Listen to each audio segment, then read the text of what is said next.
Thank you, and we're privileged to hear next about new opportunities for global investment in Saudi Arabia from one of the principal architects of the kingdom's economic transformation, His Excellency Khalid Abdulaziz Falih, Minister of Investment for the Kingdom of Saudi Arabia. Thank you.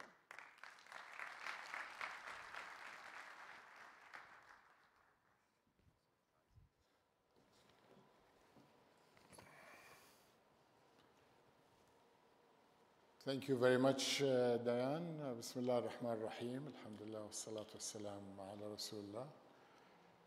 Your Highnesses, Your Excellencies, global leaders from business community and members of the Fortune 500 exclusive club, and of course our own great companies from the region and particularly from Saudi Arabia. Assalamu alaikum wa rahmatullahi wa barakatuh, as we say here in the kingdom and in the region, and a very good morning to each and every one of you. It is indeed my honor and privilege to welcome you all to Riyadh for the Fortune Global Forum 2025, bringing together some of the world's most influential thinkers and decision makers, those shaping the future of the global economy and global business.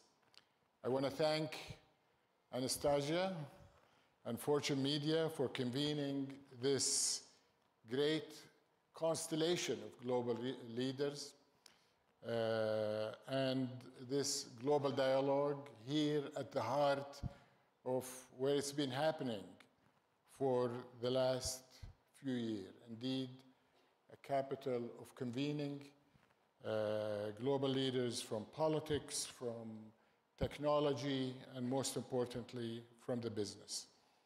And this year, this time, we're opening this forum at a pivotal moment. The very foundations of global business are being shaken in a way and being rewritten before our own eyes. Without exaggeration, tectonic shifts in geopolitics, global trade, technology, supply chains, energy, demographics, are all converging to reshape how companies and countries think and operate, how they compete and create value for their stakeholders. The pace of innovation, of course, as we all know, is unprecedented, as His Excellency Fahad al-Rashid mentioned. Advanced technologies are transforming productivity. Sustainability is reshaping performance, and new markets, especially in the global south, are redefining where global demand is and certainly where it's going. The challenge, and indeed the opportunity for all of us, is not simply to adapt to these tectonic shifts, but how to lead in this constant reality of accelerating rapid change. You can see that right here in the kingdom, as His Excellency mentioned. We're not simply waiting for the future to arrive, we're building it today, not alone, but together with our global partners. Many of them are here in this room. In my view, amidst this disruption, interdependence remains the defining truth of our time, despite what we see in the media about protectionism and erecting walls around countries and excessive competition. In my view, no nation or company can achieve resilience in isolation. The true advantage lies in what we would call connected resilience rather than isolated resilience. This is powered by technology, of course, partnerships, which is a key word, and globally integrated value chains and ecosystem that must thrive amongst this constant of change. This principle is at the heart of Saudi Arabia's policy and transformation. Under His Royal Highness, Crown Prince Mohammed bin Salman, the architect and the inspiration behind Vision 2030, we're reimagining what it means to be a global investment destination and a long-term partner to each one of the globally leading companies in sustainable growth. Since Vision 2030 was launched, I will give you a quick update. We've made remarkable progress transforming our economy and society. As of the end of 24, 85% of our initiatives were completed or are on track, with most targets met or exceeded. Non-oil activities, which we measure by the month and the quarter as a measure of our diversification and decoupling from oil, have reached and contribute today 56% to our GDP compared to the 40% contribution before launching the vision. Unemployment, which was approaching 13%, is below 7%. As His Excellency mentioned, women participation has more than doubled, approaching 37%, way exceeding our target for Vision 2030. Our overall economy has almost doubled from $650 billion before the vision to approximately 1.3 trillion. A cornerstone of these efforts, of course, for those who are investing in markets, is our dynamic capital markets, which has grown to rank among the world's top 10. And we are attracting, of course, record international participation and supporting, importantly, the rise of globally competitive Saudi companies, of which we are very proud. Companies many of you are familiar with, of course, led by Saudi Aramco, SABIC, Aqua Power, STC, and many other. Almost every sector of the global economy, you will find a Saudi globally leading enterprise that has come from the desert, His Excellency referred to become a global leader. We've also opened more sectors than ever before, from logistics, tourism, and advanced manufacturing, to digital infrastructure, healthcare, and clean energy. Our goal is clear: to make Saudi Arabia not only a market full of opportunities, which of course it is, but a platform for global growth. Global growth, not just regional growth. And of course, we have our regional headquarter program, which was launched targeting 500 RHQs by 2030. I'm happy to say to this audience that we have reached 675 regional headquarters already. And for those of you who are already licensed to do an RHQ, we're very proud and very committed to make it worth your while. Thank you very much for your trust. Our investment ecosystem rests on several key pillars, including competitiveness, connectivity, and capability, all of them underpinned by best-in-class regulation. We're building world-class physical and, importantly, digital infrastructure. We're streamlining our regulatory environment constantly and empowering our people with the skills and technologies of tomorrow. At the same time, a vibrant innovation ecosystem is fostering entrepreneurship, researchers, and creators whose ideas are shaping the industry of the future. And I'm proud that the Kingdom has come from way behind in 3-4 years to become by far the largest hub for venture capital investment and deep tech innovation right here in Riyadh. Ladies and gentlemen, for decades, the kingdom has been a global leader in traditional energy, oil and gas dominant superpower, if I may say. And through that, we're proud that we have contributed to global prosperity. Without the affordable, plentiful energy that the kingdom has contributed to the world wouldn't be where it is today. Billions of people would not have exited poverty to join the thriving middle class. And today, leveraging our other natural resources, not just oil and gas, the renewable natural resources of wind and solar, Saudi Arabia is equally committed and becoming a global leader in renewable energy, green hydrogen, through innovation across the entire energy spectrum, while providing market stability still for oil and gas markets. And beyond supplying the world with energy, our ambition is to enable the industries of the future to flourish here, powered by efficiency, innovation, value creation, in partnership with our government, investors, and innovators, and indeed with the governments of our region. Central to this vision is the Kingdom's Global Supply Chain Resilience Initiative, GISRI, which I invite you to know about and join. And also, a branch of that is our Global Green Shoring Initiative to attract global investors to take advantage of our green energy location and other competitive attributes. Saudi Arabia, as mentioned by His Excellency Fahd al-Rashid, is also investing in the advanced technologies that will drive the next phase of productivity and competitiveness, everything around digital. Of course, a sector of a particular importance is artificial intelligence, whose progress depends on access to affordable energy and digital connectivity.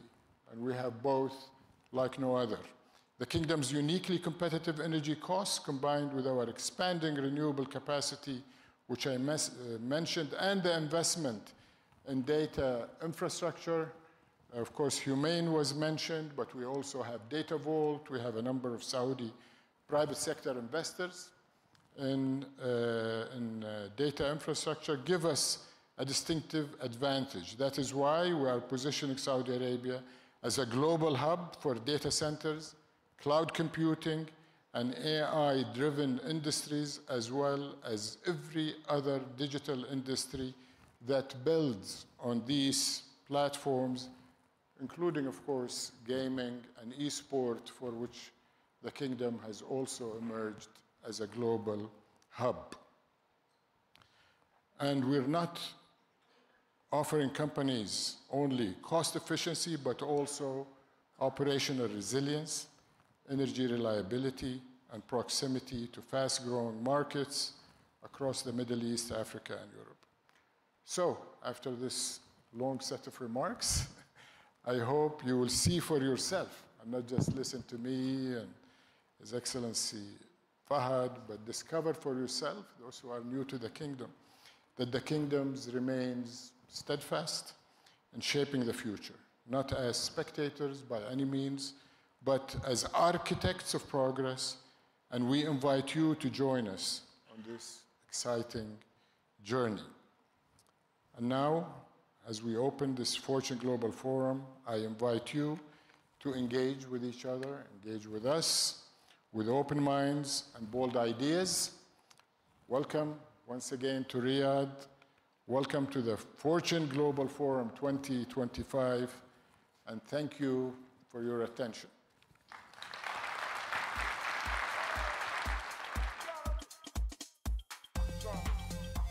Thank you, Your Excellency. Well, we have gathered, of course, to talk about the great convergence, that collision of technology, geopolitics, demographics, and more that's reshaping business and leadership in real time. These are forces that promise not just disruption, but opportunity, of course, for those who are able to seize it. Over the course of the next 2 days, we will be discussing the influence of artificial intelligence, geopolitics, trade, opportunities in overlooked markets, the power of sports. We'll also be talking about cryptocurrency, real estate, new energy, the business of luxury, and much more. This is an incredible gathering of global leaders. We hope you will join in the conversation. Of course, we'll be taking questions from you in the audience. Also, feel free to share your thoughts on social media. Please, if you could, use the hashtag Fortune Global Forum when posting, and that goes for the people from around the world who are joining us via live stream. Welcome to you too. All of our main stage and most of our breakout sessions are on the record. Everything you say off stage is private unless, of course, you tell us otherwise. We very much welcome your thoughts and story ideas. And now I would like to acknowledge with great gratitude our partners who've made the Fortune Global Forum possible.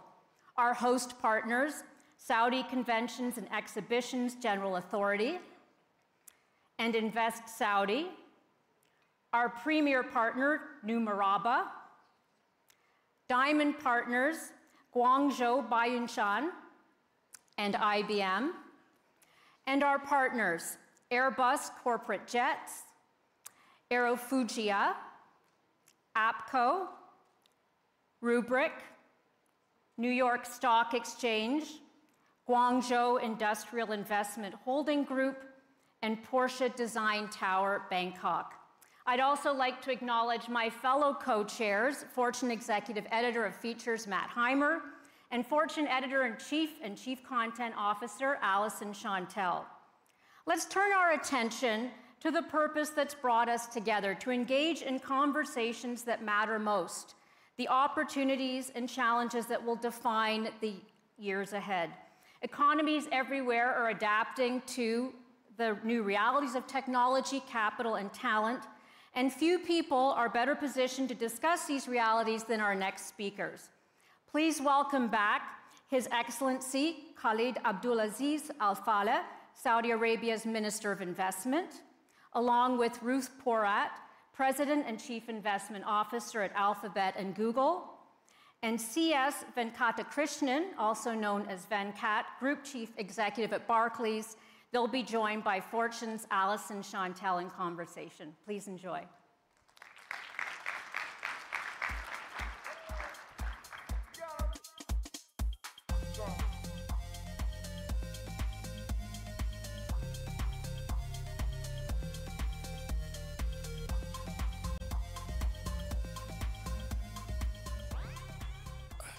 Good morning, everyone. It's great to see all of you here today. And thank you to all of you for being here with me as well. So first thing, each of you spends so much time traveling the world, speaking to leaders of all kinds. And I'm just curious, given the complexities of what's going on in the economy, the global economy, everything that we're up against as leaders today, what are you hearing about how they're navigating some of the forces that you just mentioned on stage? And how are you applying what you're learning from other leaders into your own roles? And I will first open it up to Your Excellency. Well, thank you very much, Alyson. I don't want to repeat myself, and I think this mic is too close. Let me just, at the expense of being repetitive, just say whether you're going to an underdeveloped small country or you're going to the top 3 or 4 economies, and there are constants. Everybody is concerned about supply chain resilience. I think the lessons we learned pre-COVID, certainly accentuated in COVID, and has been pushed to the limit with the trade tension and disrupted value chains that are shifting through industrial policy. So supply chain resilience for both companies and nations and policymakers and governments is dominant. Digital disruption, the threat, but the opportunity as well, and the competitive advantage that everybody wants to build there whether it's their location, connectivity, energy, or human resources and the ability to develop the application, but also to ensure that it's built into the economy of the enterprise or the nation, which of course has, so and then still healthcare and the innovation and biotech, I think, is dominant concern. But underneath this, I believe people are looking for partners with whom they can trust, who are not short-term transactional. And I definitely see it in governments, but companies as well. They want to make sure that their allocation of capital and resources from their companies also are adequately applied to human resources. So the human element, despite all of the technology, capital, and maybe a last factor that I see people around the world are shifting to, which is an advantage for some and a disadvantage for others, is investments are shifting towards asset-light models, where some companies are preferring to allocate more of their technologies, IP, access to market, licensing, franchising, and so on and so forth, depending on what sector you're talking to, and having the host country provide some of that capital. So you're seeing contract manufacturing, even research is being done through contract research. And I think in each one of these, we're certainly, I don't want to speak too much about the kingdom, having given my opening remarks, but in each of those categories, we're switched on to it in the kingdom. And we're providing, we believe we already have some inherent strengths in global supply chain, as I mentioned, with the global supply chain resilience, with our green shoring and AI and digital, through connectivity and our green energy affordability and access and capacity. Our execution in the kingdom is also key. People around the world don't want just talk. They want somebody who can execute, who knows where the destination is. Consistency, I think, is very important.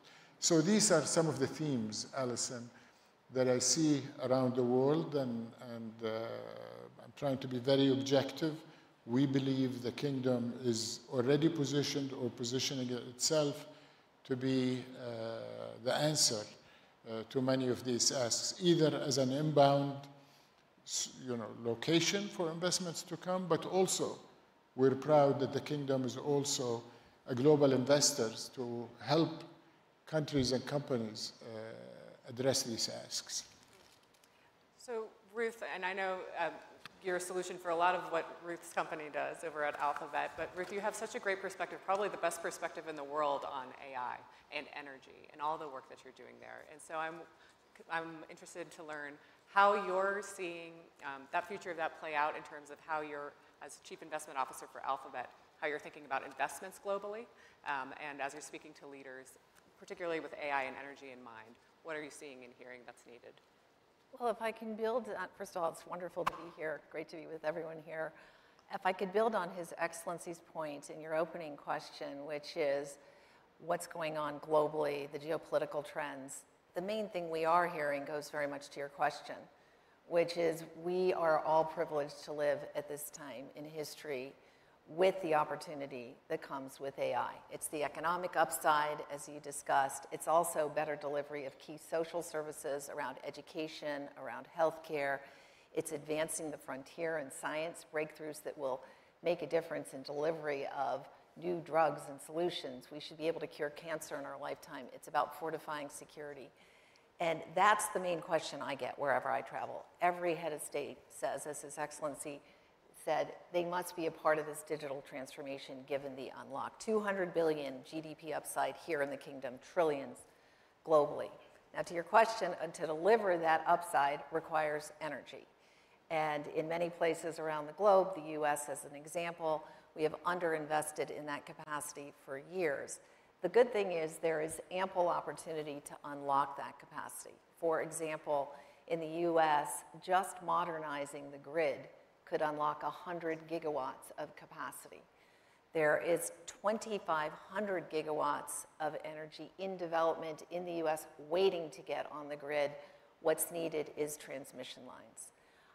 Just those two not only create the capacity needed and are a wonderful return on invested capital for the country, they also protect affordability for ratepayers, and very importantly, and Venkat and I were just talking about this, create jobs. There's a shortage of electricians in the US. So Google created a training program there as well. There are jobs that come in trades as well as the upside in across business. So there's a broad suite, not even to mention all of the breakthroughs in new energy sources that we're unlocking. We just made an announcement, Google did this week, around carbon capture and storage. We're advancing what we're doing in nuclear. So I think this is available, and it can be responsibly executed against to unlock the most important point, the solutions that come. And I very much agree with His Excellency. Wherever we go, this question about executing responsibly so that everyone can benefit from the upside is key. So I would be remiss not to say that a core part of any strategy must include training, education, and skilling, and I'm proud that we're doing so much of that together here in the Kingdom. Absolutely. And Venkat, I'm curious for your opinion as well, and also, how do we finance this expensive future? I mean, energy demands are ever increasing to develop the AI that we need to really make all this transformation happen. It's all very expensive. Yeah. Well, first of all, thank you. Thank you for having me here. Thank you, Your Excellency. You know, I've been coming to Saudi Arabia for 20 years, and if there's a country that shows Moore's law, which is power doubling every couple of years, it's Saudi Arabia. And year after year, you see not just the growth and the development, but the type of development, the embracing of technology, and the fact that we are having this conversation here. And to your first question, one important thing about coming now is that we actually can meet so many people in one location. So thank you for having us. And to your question, I mean, this is a huge amount of investment. Hundreds of billions, if not trillions, happening all over the world. I think one of the good things is that there is capital, because people see the returns that are available from this and that they can reasonably forecast. In all large capital investment cycles, there will be some misallocation, some misinvestment. It's always true. And I think that's important for people to guard against. But I think one answer to that is to be adaptable and flexible in different choices of technologies, to spend money on infrastructure in the way Ruth was just talking about, because that, whether the demand is X or 5X, we're going to need the infrastructure to get at least to X. So that is the reliable part. And that's where we have the greatest amount to do, both in terms of, well, in grid, because that's the transmission. There's no point generating if you can't transmit. And then all the efficiencies, which are good both from financial returns and good ultimately in energy efficiency, which is an important part of what I think this revolution can bring us. And Your Excellency, one thing that you spoke about was Saudi being the solution for a lot of the global uncertainties that we're facing, whether it's supply chain or it's the AI future or energy requirements. How can Saudi be that solution? What are you implementing for global investors? What are you hearing they need in these spaces? And why here? Well, first of all, we invest for the long term. And we build contingency planning to an extreme sometimes. We anticipate the black swans, the what-if scenarios, and we build it in. And for example, there's been a lot discussed about energy, and we have been rolling out our renewable energy for the last 6-7 years, and tendering 20 gigawatts of renewables every year. We have been breaking consistently our own world record year after year in terms of cost of generation of wind and solar, while also at the same time building significant gas-fired power plants, because we know about the challenge with intermittency. And I think more importantly, we realize that generation alone is not enough. And I may be talking too much about electrification and energy, but I think the most important part in any country that wants to be a source of resilience for industries, but certainly for the digital industry, where a second downtime is catastrophic because your people cannot wait.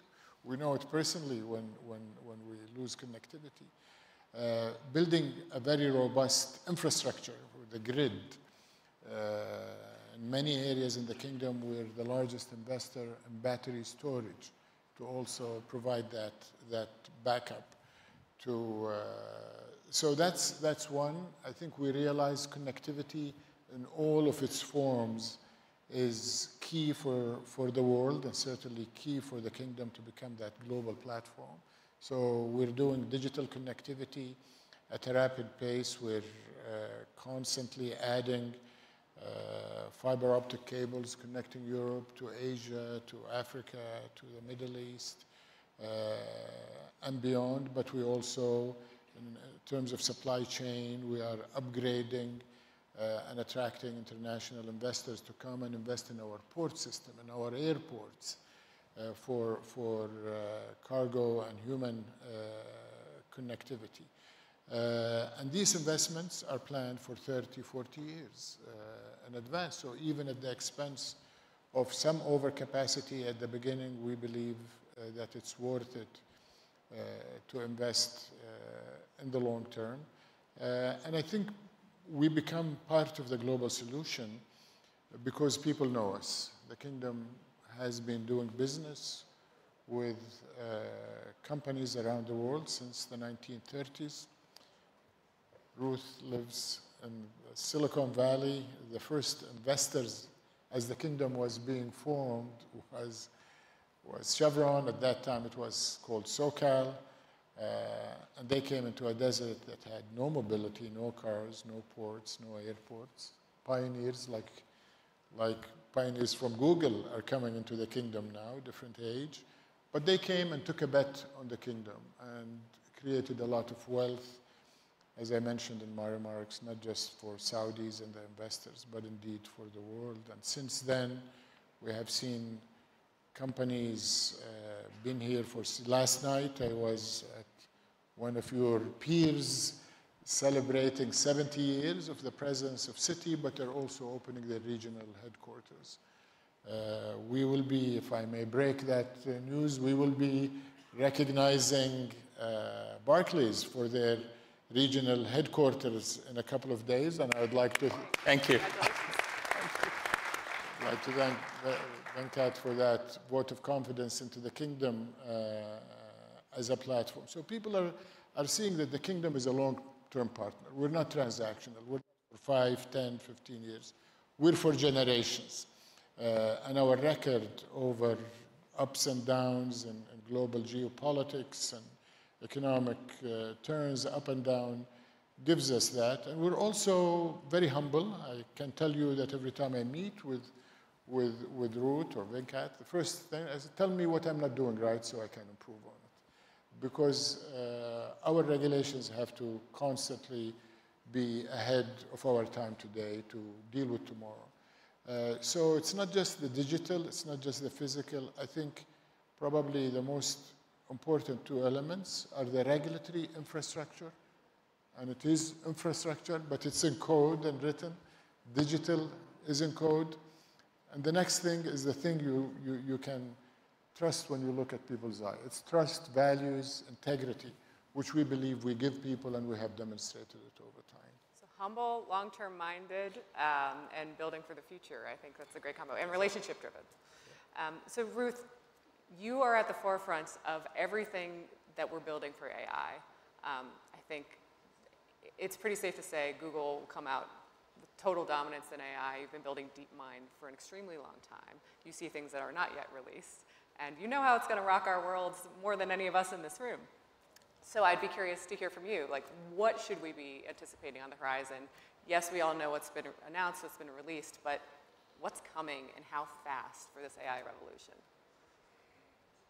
So there's a lot in your question. I think, as I said, I think we are living in an extraordinary time. And I think of it as a time where there are two speeds. One is the speed of change, the speed of breakthroughs, the science that we're seeing, which is part of your question. But the other really important part, implicit in your question, is a slower speed, and that's the speed of adoption in a truly substantive way so that each one of us can have that economic uplift that AI offers. It's really the art of the possible has fundamentally changed. And so if I focus quickly on that, it'll go right to your question about science and what's coming next.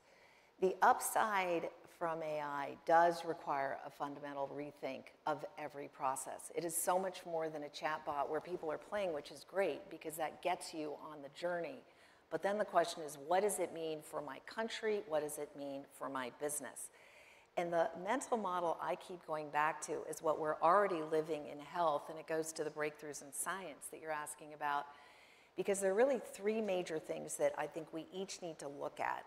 First is what about innovation in our business? And when you look at health, probably one of the most exciting areas of breakthrough is what we're seeing there. So I'm privileged to work with quite a number of Nobel Prize winners, which is still an amazing thing for me to be able to think about and say. One of the most important was something called AlphaFold, where Demis Hassabis and John Jumper were awarded the Nobel last year. Demis leads our AI effort, Google DeepMind. And this is the 3D prediction of protein structures. And it's described as the greatest contribution to drug discovery in our lifetime.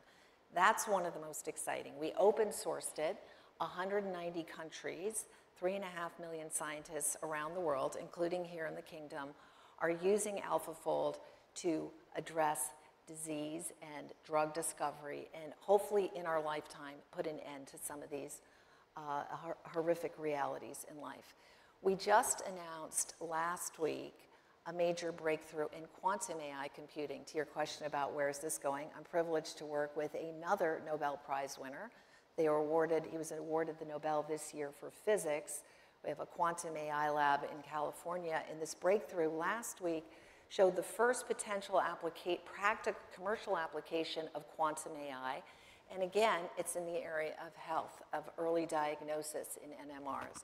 So that, to me, is one exciting. But what it says, and what Demis said when he was awarded the Nobel, he was asked, how could you think it's possible to break this 50-year grand challenge in science? His answer was, why not? That's what this gives us the opportunity to do. So each one of us, and Venkat and I were talking about it, need to rethink the art of the possible to capture the upside. The other really important area is, for disease, early diagnosis of disease. We all know early diagnosis can be the difference between survival or not, or how difficult the course of treatment is. In cancer, it's seeing those metastatic cells, that early stage of metastasis. That's extraordinary. It is finding the needle in the haystack. Well, that is no different than cybersecurity, an early read. It is no different than fraud detection or how do you manage working capital. So again, here and now, it is here, and we're continuing to see breakthroughs. So for example, the same Demis Hassabis, Google DeepMind, found the way in cybersecurity to actually see potential threats before they're breached. It's that same, the same analytics. And then finally, I'm really excited about the application for productivity uplift. So in healthcare, there's a shortage of nurses and doctors everywhere. I know a core part of Vision 2030 is addressing healthcare delivery. AI can free all of us from the administrative tasks so that we can focus on our highest and greatest priority. In the world of nursing, it's freeing them from, in the pilots we are now doing, ballpark 30% of their time so they can spend it with patients, which is what they want and what we want. The same is true in all of our businesses. So I think there are breakthroughs that are coming at a rapid pace. The real question keeps coming back to how are each one of us using it. And I think most important is we need to just get on that journey. As leaders, we each need to be using it so that we can see the potential for unlocking it and the transformative opportunity is profound. Venkat, I'll give you the final word here. I just wanted to go to you and ask, you've been implementing AI within your company. When do you anticipate, and you see all of the ways that money and capital is moving, when do you anticipate AI's promise will be here, affecting Barclays, but affecting a lot of your clients? And if you could summarize it quickly. Yeah, I'll be quick. I'll just pick up on two things. One part of this is, as His Excellency said, working with trusted partners, because you're making fairly large commitments financially and otherwise, and you need to work with partners whom you can trust and who are there for the long term and who will help you through the teething troubles, which are great. The second thing, to pick up on Ruth, is if you like, the technology is the hook. When we do when we use search engines and so on, and we get AI-generated answers, that's interesting. But the real goal, the real prize here is changing business processes end to end using AI. And so, for instance, we are starting to see the benefits already in customer service. We're starting to see the benefits in document management. But I think we are at the tip of the spear, and there's a lot more to be done. And I'll end with one thing, which is I think the responsibility which all of us have as leaders of organizations is to use this not just to gain productivity, but to empower our colleagues, our staff, to actually have bigger, better, more interesting, more challenging, more valuable jobs than we might have started with at 35 years ago. Because that, I think, is the real promise. That sounds great. Well, thank you all so much for your time today, and thanks to all of you for being here with us. Thank you.